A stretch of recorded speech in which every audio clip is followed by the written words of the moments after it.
আহারে, এই বাপ দাদার ভিটে আজ মনে হয় সব এই নদী ভাসিয়ে নিয়ে যাবে। কি করব আমরা সবাই এখন? কোথায় যাব আমরা? দাদা, আমি অনেক আগেই সবাইকে বলেছিলাম যে এই জায়গা ছেড়ে সবাইকে দূরে চলে যেতে।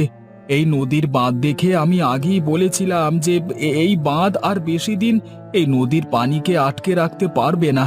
এই নদী আবার তার আসল পথ দিয়ে বয়ে যাবে। এখন হলো তো। আসলে এই মানুষের কি আর সাধ্য আছে নাকি নদীর গতিপথ আটকে রাখা?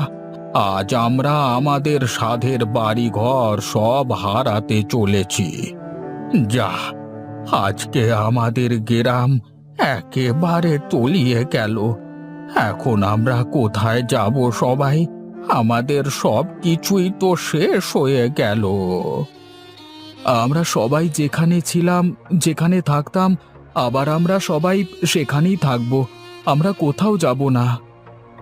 মানে কি? আমরা গ্রামে থাকতে হলে তো আবার নদীতে বাঁধ দিতে হবে।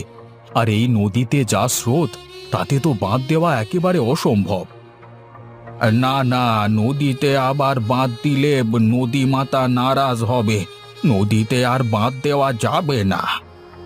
আরে কাকা, আমার পুরো কথা তো শোনো আগে। নদীতে বাঁধ দেওয়া লাগবে না। আমরা আগে যেখানে ছিলাম সেখানেই থাকবো। আবার নদীতে বাঁধও দেওয়া লাগবে না।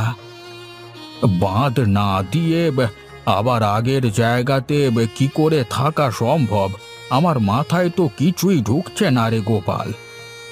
আমারও তো মাথার উপর দিয়ে যাচ্ছে সবকিছু। কিছুই তো বুঝতে পারছি না আমি। একটু খুলে বলবি?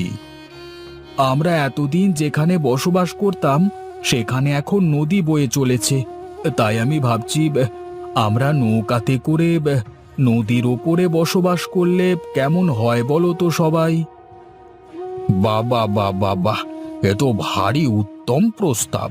নৌকার উপর আমাদের পুরো গ্রাম বসবাস করলে তো বেশ ভালো হবে। আমরা নদীর কোনো ক্ষতি না করেই আমাদের পূর্বের জায়গায় বাস করতে পারবো। হ্যাঁ, বুদ্ধিটা বেশ দারুণ কিন্তু।